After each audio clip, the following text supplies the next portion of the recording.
Count the relationships, different men, different cities, different stories, and yet you found yourself in the same role, overreaching. You're the one over-functioning, over-explaining, and over-giving, waiting for hours for a reply while yours only took seconds. And the quiet conclusion that you've arrived at is that maybe you're too much. Maybe you're the problem. And I want to offer a different read, because the pattern is real, but the story you've built around it isn't.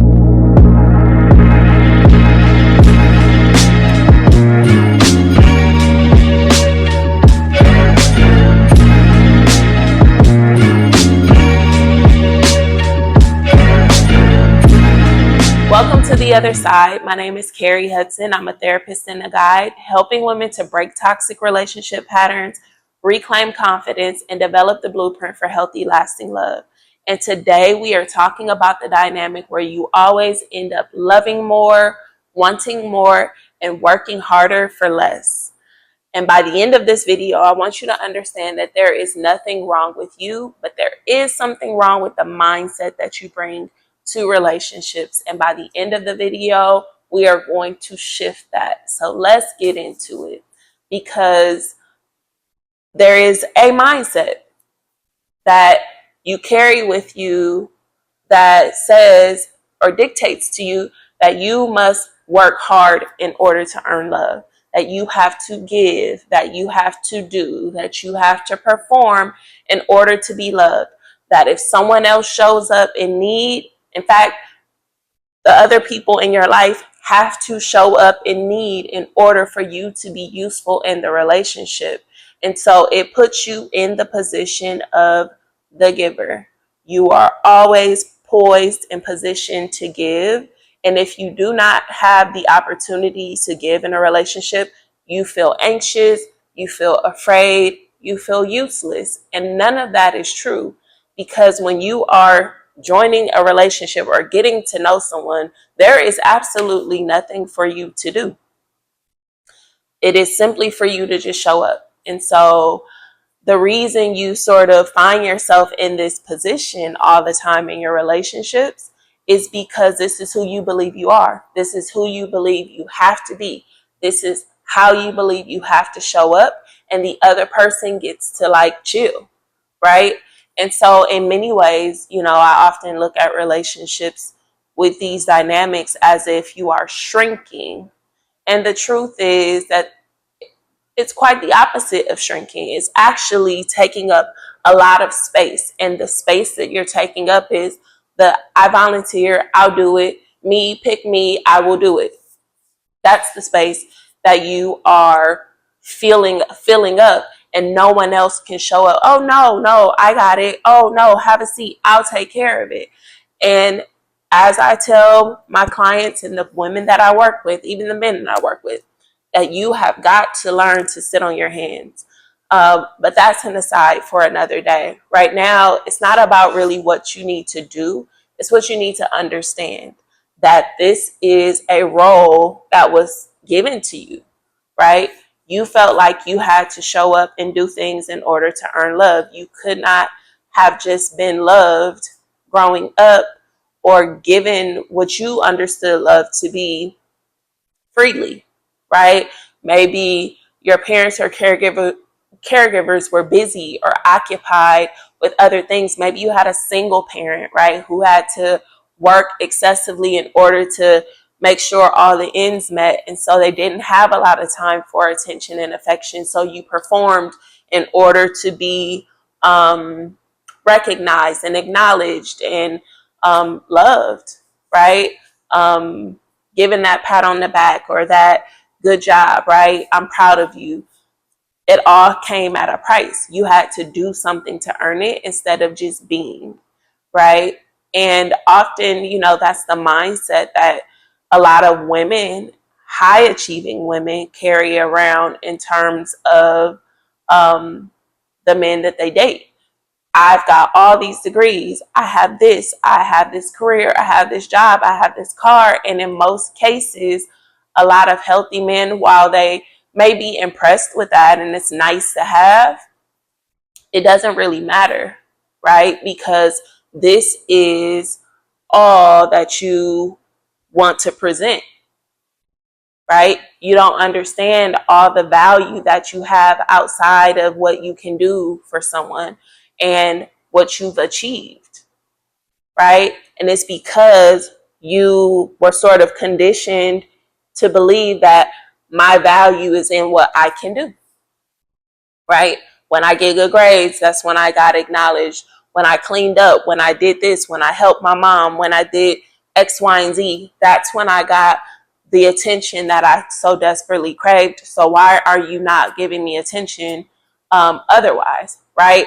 And the reason is because there isn't an inherent value in all the things that you can do. It is valuable, right? But it's not inherent in you.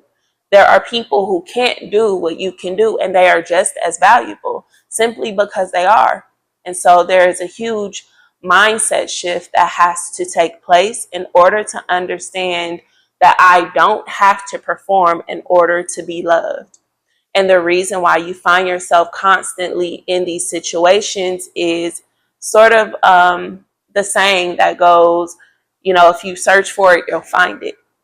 And what you are searching for ultimately is a relationship that satisfies this blueprint, this mindset that you have that I have to perform, right? If you have entered into a relationship with someone where you haven't performed, again, you likely felt very nervous about whether this person would stay around, right? You may have even sabotaged the relationship or walked away from it or called it boring because not only because that spark isn't there, but the requirement to do things, right? I don't have anything to do. And the truth is you shouldn't have to have anything to do especially in the early stages of a relationship. As a relationship grows and you develop a healthy interdependence, yes, there are needs that spring up that, you know, we need in order to support one another. I need you to show up for me here. I need you to help me here, right? But ultimately, you should not be needed at the outset of a relationship. You should be desired, right? And oftentimes that is the one thing that sort of bing, it's like a an alarm or something that goes off in the brains of a lot of women and men, to be honest, when the person sitting across from them that they're getting to know expresses some shortcoming or some sorrow or some issue, because now, boom, this is my cue. This is where I'm useful. This is where I can step in. Let me help you. And truth is, you don't even know this person from Adam just yet. But now you are poised and ready to like fill in the gaps in their life. And once you step in this role, for most people, this is your role for life. And the reality is you want something in return for that. You know, most people sort of see themselves as selfless in this way, or this is just who I am, but it's not. It's how you've been taught to love, or that you need to earn love. And what you expect in return is some form of love or loyalty or acknowledgement or attention or whatever it might be, right? And so this mindset doesn't serve you well, and it hasn't served you well because the kind of person that wants to be with someone like you does not give back at all. In fact, they are the position of the taker. And so you find yourself with a taker who always has a sob story, always has an issue. Woe is me, woe is me, woe is me. And you take the bait every single time, right? And the truth is, down the line, you have ate up so much of their sob story that you're exhausted. And now you are their caretaker versus their partner. And you often are not being taken care of, right? And then you'll point to the relationship, say, oh, well, you know, they did do this, that, and the other. But how often, how frequently, how consistently, how could you actually really rely on that, right? Because 9 times out of 10, they only did it to keep you appeased so that you keep fulfilling your role as the giver. And so, this is a hard truth to contend with and to confront, but it is in most cases the truth. Because if you find yourself constantly occupying this role where you are the overperformer, the over-explainer, the overgiver, and you don't find that the other person does the same in kind or similarly, then this is the dynamic. This is the mindset that I have to do this in order to be in a relationship. And the truth is, you don't, right? The key here is recognizing that this story is not the truth.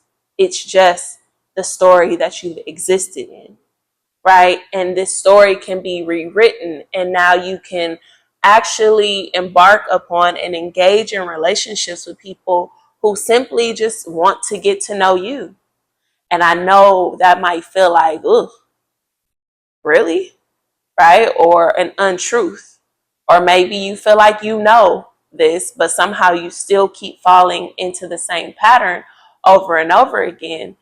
And I would actually sort of push here that you probably don't really know it deeply. This is something you want to be true, but maybe you haven't embraced it and embodied it just yet, right? Because when you realize what you've been doing and you don't want it anymore, then you have at least enough information to say, I need to shift.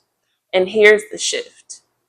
I no longer want to be in relationship with people who only need me.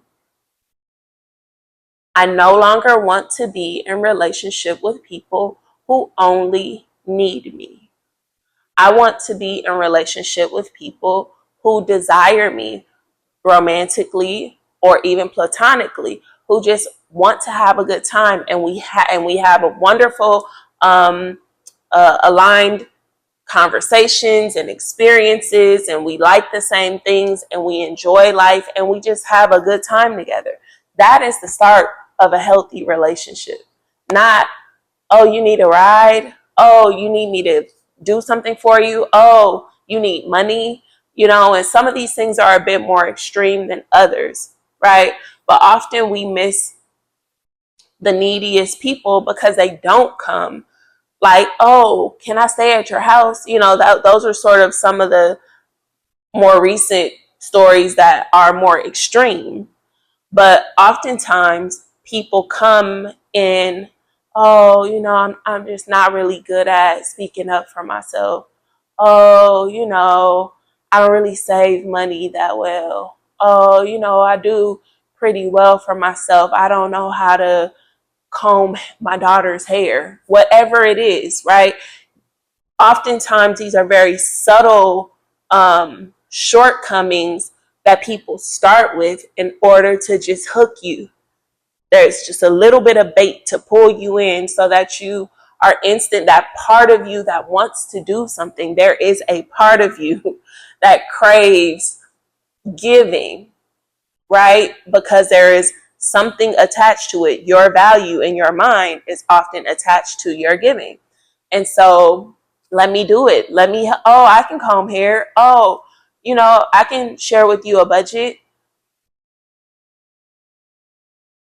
And the hardest part about sitting on your hands and not speaking up and not volunteering is, again, that belief that if I don't, this relationship will end.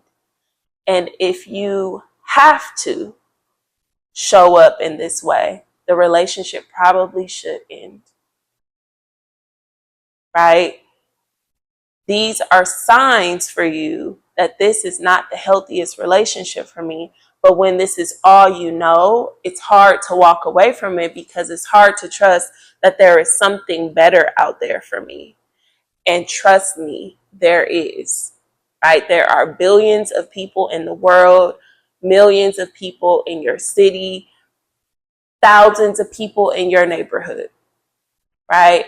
And many of them you haven't seen or bumped into yet.